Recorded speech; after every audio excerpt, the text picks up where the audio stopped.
without thinking too much in the future about it, but being like, okay, so here's what we're gonna do, and everybody being like, oh, okay, well, how do you? It's like, I don't know. Let's go. Come on. Yeah. What's it gonna be called? We don't know. Let's go.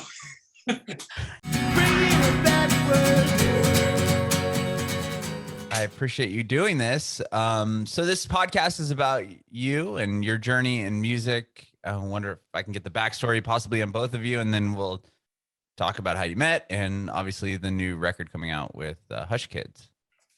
Cool. Sweet. Well, Jill, you're here first. So where were you born and raised? Are you from Nashville? I'm not from Nashville. I was born in Illinois, and lived there until I think I finished first grade there. Mhm. And then my family moved to East Tennessee, to Johnson City, Tennessee. My dad worked in administration at universities my whole life. So he got a job in Johnson City, and we moved there, and I lived there until I was in my mid to late 20s. I'm bad with time, so I'll just say mid to late 20s. Okay. And then I moved to Knoxville, Tennessee, and I've been in Nashville now since 2012. Wow. Okay. So Yeah. jumped around a little bit in Tennessee. Yeah. How did you get into music? Well, I've kind of been singing my whole life. Mhm. I was in church choir as a kid. And I definitely, kind of got pushed out front in that whole thing to sing solos and things like that. So that gave me a lot of confidence with singing. And then I started playing guitar when I was about 19. I was a camp counselor at a church camp, and everyone was cool. playing campfire songs. And so I went home that weekend and came back with a guitar the next Monday and started just learning how to play and write and sing, as I was playing. So, yeah. So you started writing like later in life as far as that goes, Yeah. 19?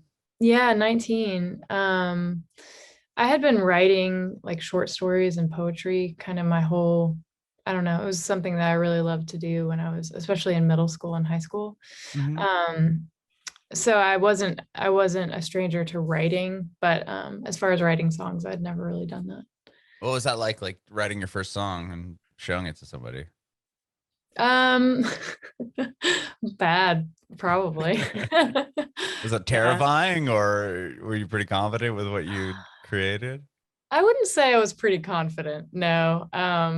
Yeah, I'd say it was probably scary, and probably embarrassing, if I thought about it now, like what I wrote about.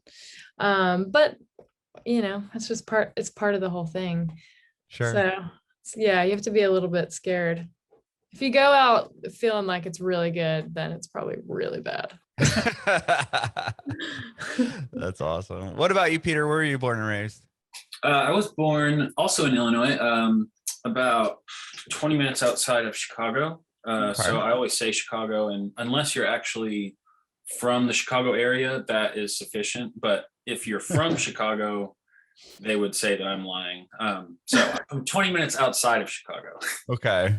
20 minutes outside of Chicago. What was it like growing up there? Oh man, it was my parents had kind of purposely started their they wanted to start a family in an area with nice schools. So I was public schooled, but it was one of the best schools in the state. So they specifically moved there for education, and also they had a really good music program. Wow. Definitely the best in public school in the state. So I was lucky enough I was also in choirs and stuff pretty seriously, and thought that I was going to, I had scholarships to go to college for choral education. So that's where I would have gone had I not taken a right instead of a left. Okay. What is choral education? What is it? Yeah, like teaching. You would be a choir teacher. Is that what you were saying? Yeah, like in teaching high school or college, like kind of ramping into helping people into the professional world of singing. Oh, that's cool. I'm learning things too. That is cool. So you went to the school. You said your parents moved to that part of Illinois to go to the schools there, and because they had a good music program, that was part of it. So were you already involved in music before moving there? And Yeah, they had bought the house maybe 12 years before I was born. So that was okay, their plan long term. But yeah, I was heavily, I think my last year, my senior year, I had 5 out of 7 classes were music, which is not supposed to be, it's not a music school. So that's not supposed to be what happened. But oh, the cello my senior year, I asked the orchestra conductor if I could play cello, and she's like, I guess.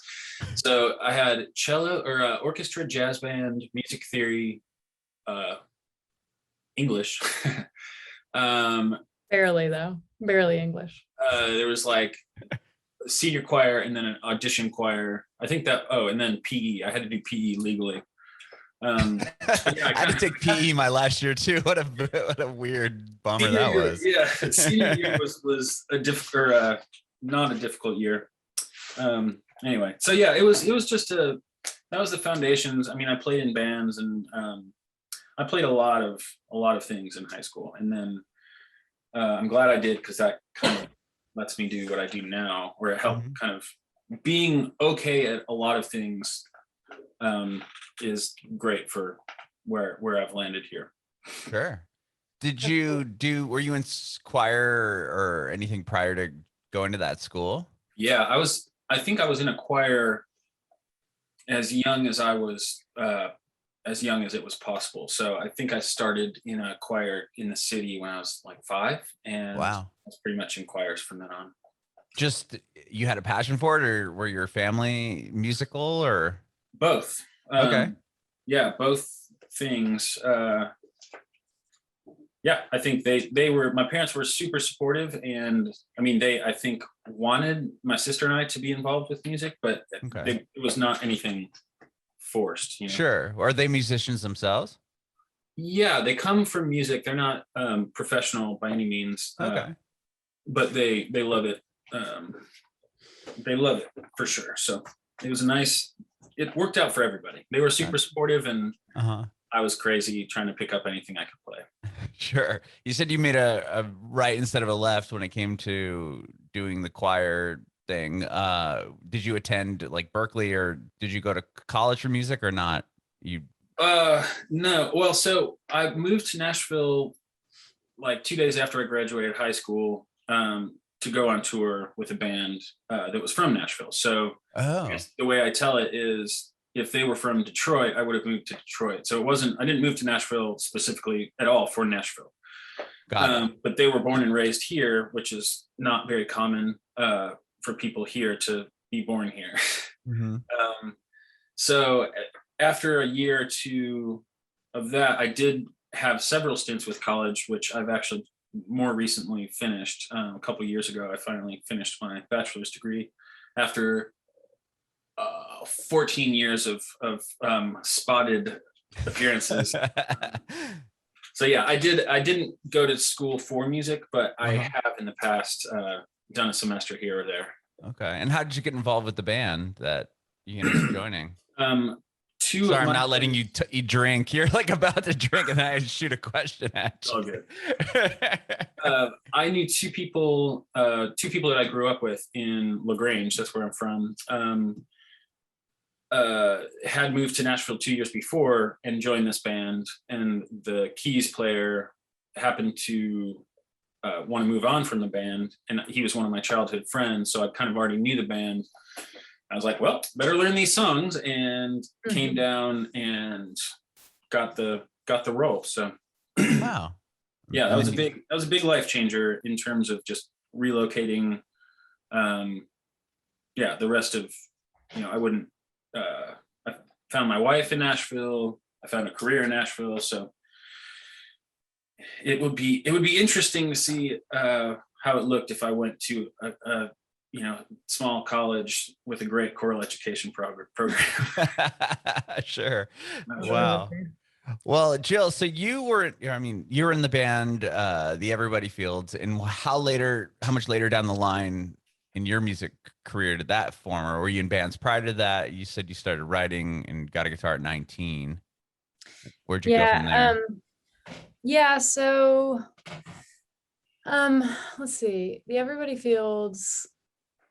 So Sam Quinn was the other lead guy in the Everybody Fields, and we formed it together with this guy, David Ritchie. And it was when I was living in Johnson City. I was in my early 20s, and I had known Sam for a while. We actually met when we were 19 at that camp.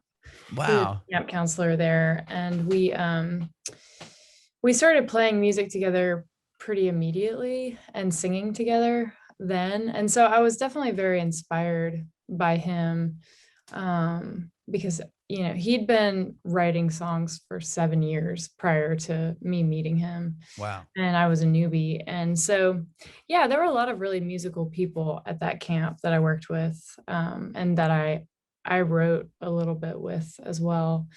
And so I think that was kind of, the beginning of the Everybody Fields, even though we didn't really know we were going to start a band. It's kind of funny because I was in Johnson City, and I was just kind of hanging out, and I met this guy, David Ritchie, and we actually talked about starting a band together. And then we played a show together, and then Sam was just like happened to be there at the show, and he's like, I want to be in your band. And so that's actually how it started. And then later David quit. But yeah, so that band lasted from 2004 until 2009. Wow. And we toured all over the country and had a 15-passenger van, did that whole thing, slept on couches and floors and walk-in closets and bathtubs, and just the most grueling, type of touring. But it was a lot of good learning for me, for sure. I mean, I basically learned how to play and perform on stage with that band. It was just kind of like one show after the other. Yeah. Okay. And you did that for a number of years. And well, how much later did you meet Peter? When did your guys' relationship form? Gosh, when did we meet, Peter? What was the year? Do you know? I'm terrible with that question. 2015, maybe? It makes you pause. It does make you pause, but our goal is the health and safety of our students and our staff. That's rude. School board member Tina Certain says she's willing to risk. Oh my goodness. I thought there was someone in the background talking. That's what I thought too. But I thought it was on your camera, Adam, and that I was like, who is that? No, I thought somebody was answering the question, like, oh, you guys started in pause. I had a window open that from yesterday that just decided to start talking. Oh, that is the worst. I think it's 2015 or something around there. Yeah, that sounds about right. When we first, so I mean, there were many, between the Everybody Fields and when I met Peter, there was a lot of solo work that I did. You did some solo records, right? Okay.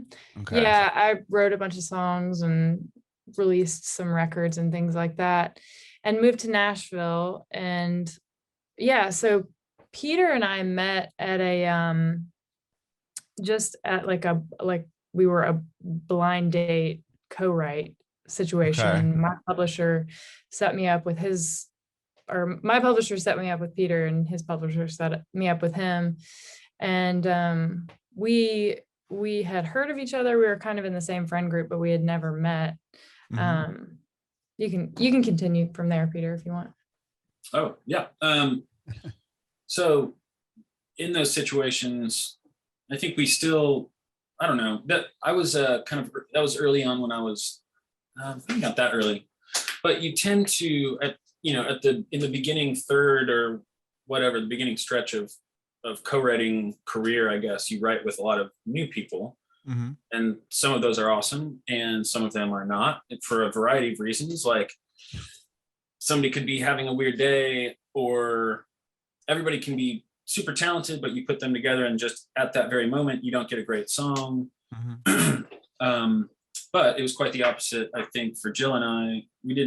It was comfortable enough because we knew, when you meet somebody that your friend that you really like, they really like this person. So you're like, oh, I'm totally going to like, the ice is already broken before you meet. Yeah. And we wrote a really great song that was not easy, but it was, the process was easy, Mhm. and we came away with something that we both loved, and so it was definitely a win in terms of the song, and then being excited about setting another one up. So that's the best case, is finding a new person that you really work well with and will do so in the future. So at that point, I think we knew that we got a good song, and set another one up. And then the next time, same thing, we got a great song. So it's like, holy smokes. I think when we were finishing the second one, Jill, I feel like the story is overtold, but it's just so perfect to me. Jill had I think a 6-week-old, her daughter Falcon was 6 weeks old.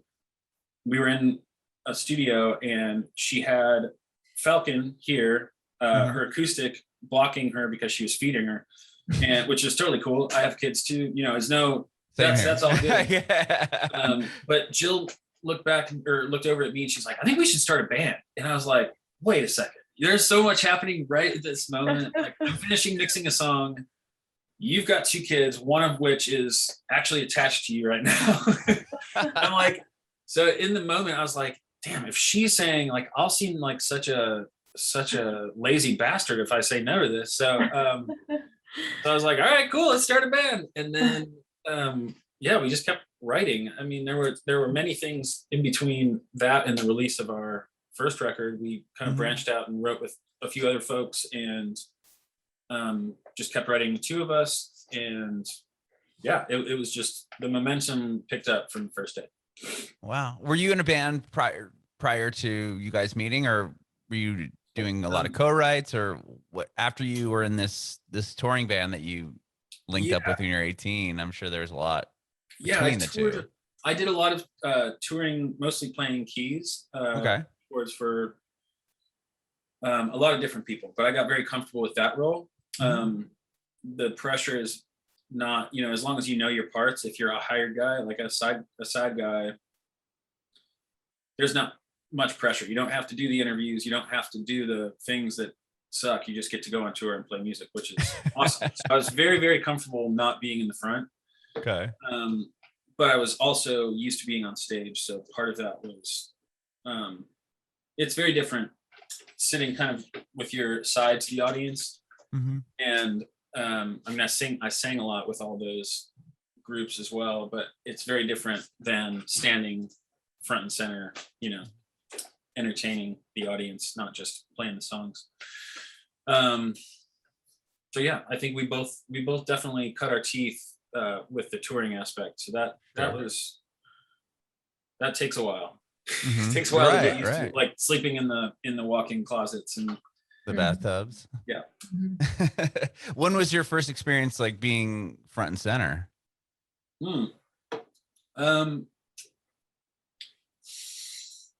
I mean, I'm trying to figure out what our first shows were, Jill.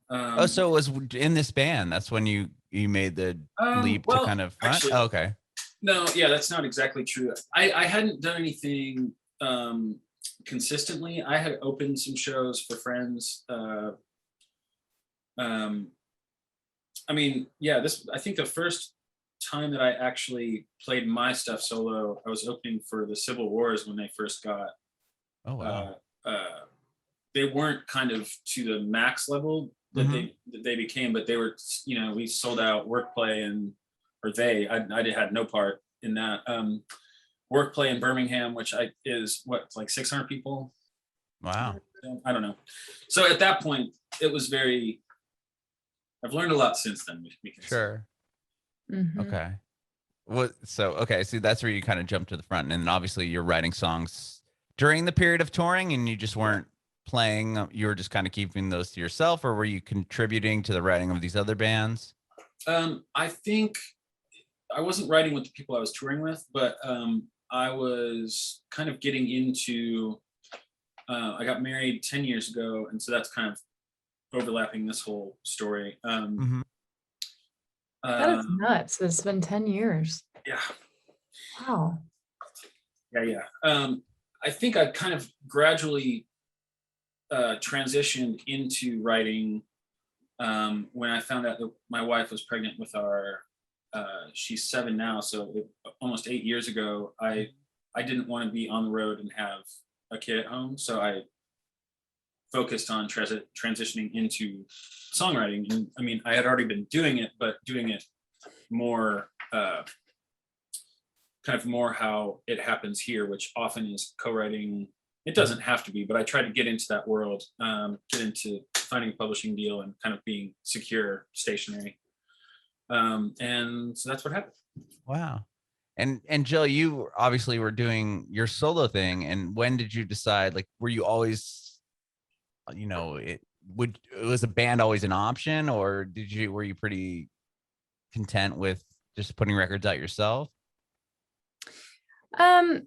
Well, I mean, I'm still doing the solo thing. Peter and I, you know, we do all of our own projects and things. Mm-hmm. We have a lot going on individually. Mm-hmm.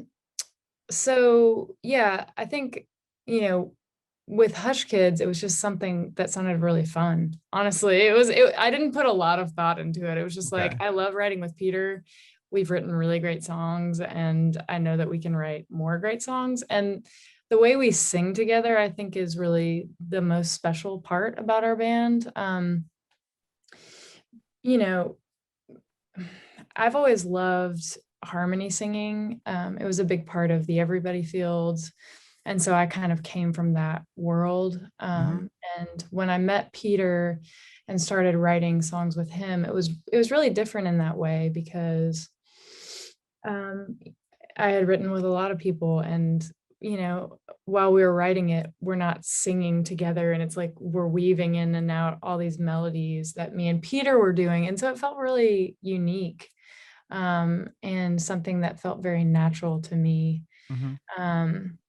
So yeah, when we talked about starting a band, it was kind of just a no-brainer in a way. I mean, I didn't have the future in mind when I said, hey, we should start a band. Okay. I was basically just like, let's release some of this music and let's write some more, you know? Yeah.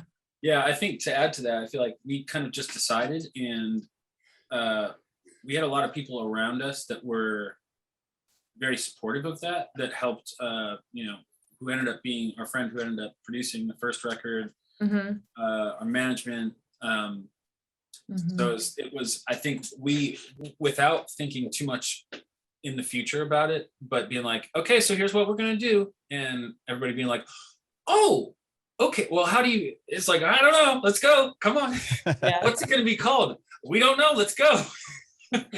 Yeah, Peter and I mean, we were like really serious about this band in a way, and then we tried to figure out what our band name was going to be, and that was almost the death of us before we even started, because it was just, I don't know, like we were sending each other band names throughout the day, throughout the night, just like, what about this, what about that, what about this, just like I'd send him like a list of 10 and he'd be like, I don't like any of those. I'm like, damn it.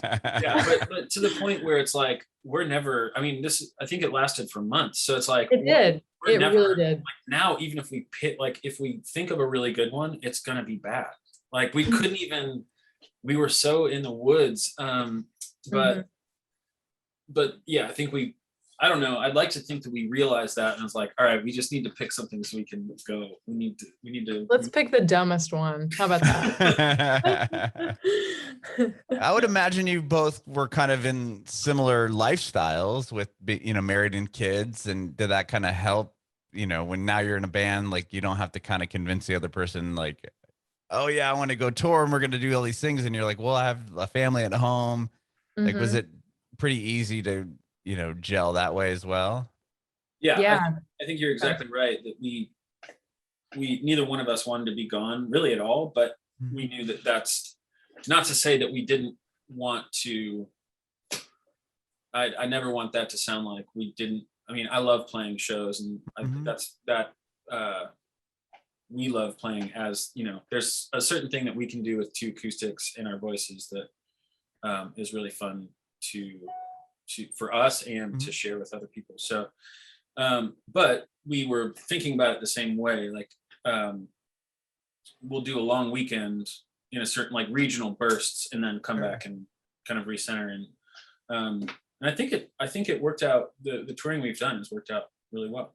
Yeah, instead of being gone for 3 months or 2 months and not seeing both your families, it probably makes it's a little easier and more understanding to the other person. Like, we can't be gone. Yeah. Yeah. 3 months out of the year or whatever. Yeah. That's cool. I think if I was in my 20s, I would be more on board with just like Right. hopping in the van and being gone. But yeah, Sure. once you got a place and you have to like pick your kids up from school every day and stuff, it gets It's a little different, right? Yeah. Well, you have a new EP that's coming out next month, September. Mm-hmm. And well, I'm curious to know, where were you guys at when this whole COVID thing hit, and how did that affect this record, or were you guys working on different things and kind of set some time to write this album, or where were you at? Yeah, so honestly, I think COVID was, I mean, Peter and I didn't really see each other much over COVID. But we did see each other kind of right at the beginning of it, in like the spring of 2020. We got together with our friend Ian Fitchuk, who produced our first full-length record. And we got together with him and wrote the title track, Weatherman. And for me, that was really like my only co-write over COVID. I think Peter did a bunch more than I did over Zoom, but I just kind of took a break from it and worked on other stuff. But yeah, we've written so much together that we had that new song, and then we had other songs that we had written previously, and some songs that we'd kind of like written but hadn't really fleshed out like the production at all, just kind of had a voice memo of. And so when the pandemic started calming down and we were both like feeling better about things, we got together and just started, talking through what songs we thought we might want to put on the record, put on this EP. And some of them we recorded from the ground up. We just sat together and kind of co-produced them. And other ones we had help on. Our good friend Court Clement played guitar and helped flesh out some of the production, and Ian Fitchuk did as well. So yeah, you feel free to speak into that, Peter. Yeah, I think we just realized it wasn't that we didn't want to put them on our last record, but and some we had written after the last one came out. But I think we were talking about songs and realized that we had not just, we could scrape together some things from the dustbin to put on an EP, but that we actually had 6 songs that we really liked. It's like, well, that's an EP. We need to, it was just I think it just happened almost like the band formed, like, oh, well, let's do this. And I'm terrible at saying like, this will be easy. Like, look, we don't even really need to do much at all. And then like 3 months later of Jill and I hanging out twice a week, yeah, we had it. But yeah, it was really cool for us because we did it. The first record, there was a lot of, we relied heavily on other people playing and producing, and I love it. I'm glad we did it because it's I look back at it as a beautiful experience, and also I'm just really proud of it. But this one was really cool because 90% was just Jill and I hanging out in my studio. Like, we were doing the whole thing, and early on, Jill said, let's just do weird things. And if it's cool, we'll keep it. Like, let's get weird. If it's cool, we'll keep it. If it's not cool, we'll try something else that's weird. And I was like, all right, cool. It was something like that.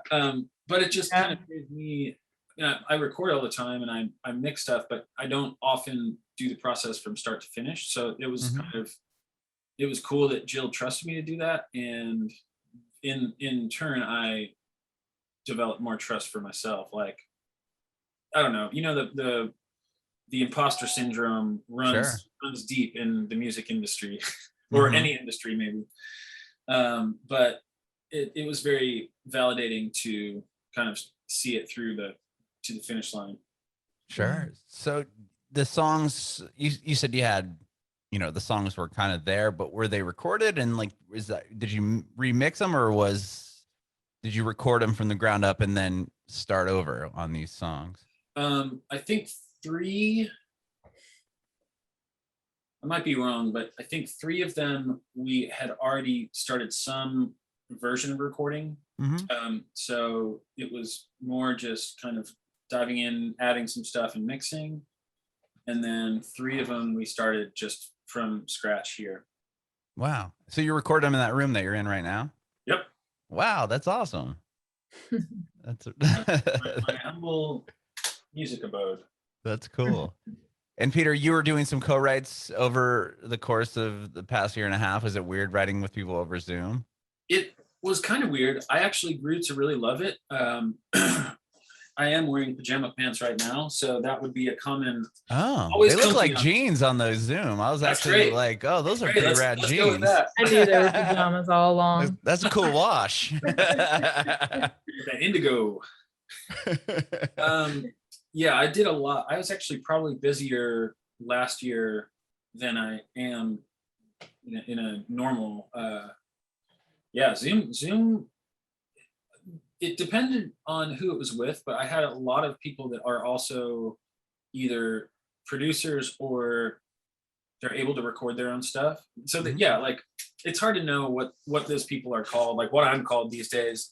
I'm not an engineer, but I know how to, you know, engineer. I can engineer, but I'm not an engineer.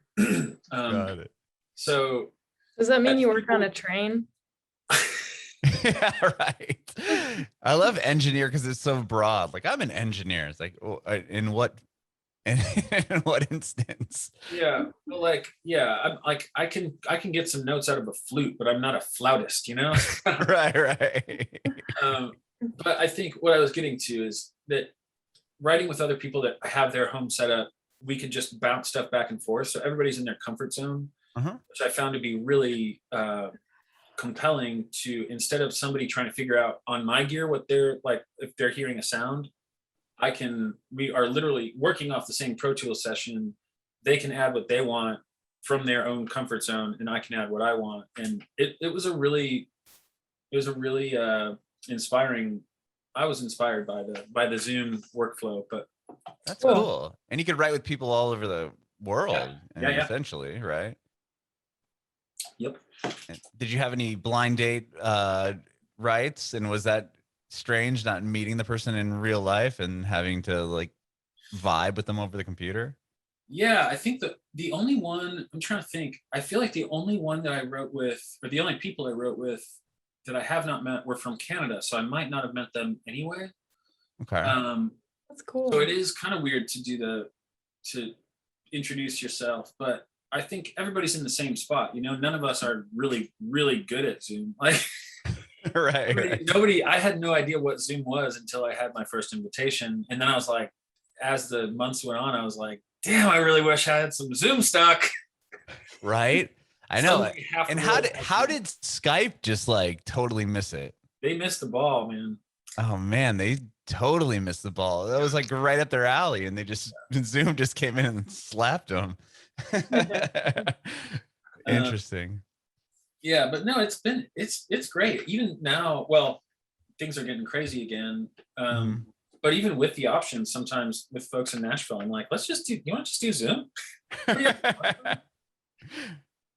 That's instead of driving, why not? Yeah. I'll just hop on Zoom. That's cool.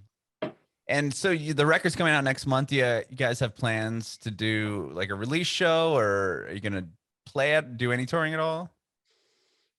We are Stuff's playing kind of opening. We are playing a show. It's pretty low key show. We're gonna play a show during Americana Fest here in Nashville. Oh, cool. At this really cool. Our manager has an office in this really old church building. So I think we're gonna play a show in the sanctuary, and we've already just like played acoustic style in there for no one, and it sounds so good in there. So I'm That's excited awesome. about that. I'm new to Nashville. I moved here from San Diego. Okay. Like a lot of Californians over the course of COVID. What's the Americana Fest that they do? Is it like different people are playing at different venues across where downtown or something? Basically every venue in Nashville, or anything that could be considered a venue. I mean, it's pretty much everywhere for 4 or 5 days. Wow. Yeah, I think so. At the end of September, it's enormous. I mean, it's like people, I feel like the first time I kind of got into that world, I mean, you get people from, it's like networking, these people from Australia, like, oh, manager, you know, like, why are you, Americana is everywhere is what I'm trying to say. And I still don't know what the hell it is. But Australia Kana. Yeah, Australia Kana. Canadian Kana. Canadian Kana. Yeah, it'll be a big thing. Yeah, I don't know. That's cool. So do you like, you can hop around to different venues? Is it like, okay, this person's playing here, and is it like, are they spread out enough, or is it kind of close knit where you can walk to each place? I'm just curious because it sounds cool. They're pretty spread out around town. I mean, there probably are there definitely are some places you can walk to and from, but it's all around town. Yeah. So it's going to be really fun. That's awesome. That's really awesome. And I can't wait to hear the rest of the record. And I appreciate you guys being here today. Yeah, absolutely. Thank you. Yeah. I have one more question for you both before I let you go. I want to know if you have advice for aspiring artists. That's a great question. Yeah. Well, I feel like a lot of people now, like I've run into a couple bigger, I mean, this is a very random thing, but and some people won't even know who he is, but I ran into Steve Winwood at a steakhouse in Nashville. And that's a story. I can talk, I have like a 15-minute version of story. And then I'll do the 1 minute or less. But he's not like, I don't think he changed any of the rules in music. You know, he didn't like burn the house down, but he had a part of my music upbringing, and he just said, it sounds like I talked to him and he said, it sounds like you're in music, and not in that accent. And it was almost discouraging. I feel like, I don't want to throw shade at him, but it was like, oh, it's a hard one. Like, you know, get ready for, it's a hard industry. It almost felt like he was saying you should get out of it. So I think what I've learned is that it might not always feel like you're the most successful, but especially being in a place like Nashville, if you're still here after 15, 20 years, then you're doing something right. Because if you're still here making your money off of music, like I don't have any number ones or, but we're still doing it. So we are winning. And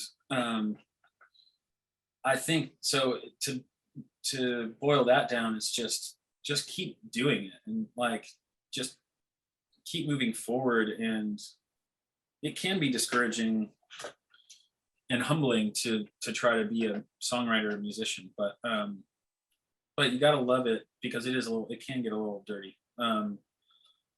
But just keep putting stuff out. Don't be precious. That would be what I would say. Yeah, I would say, you know,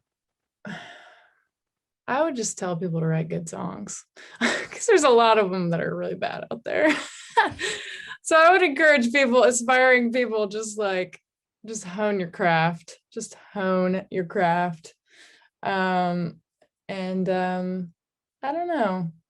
just stay true to yourself. There's, gosh, the world is so messed up in so many ways, and I could talk about that for so long, but I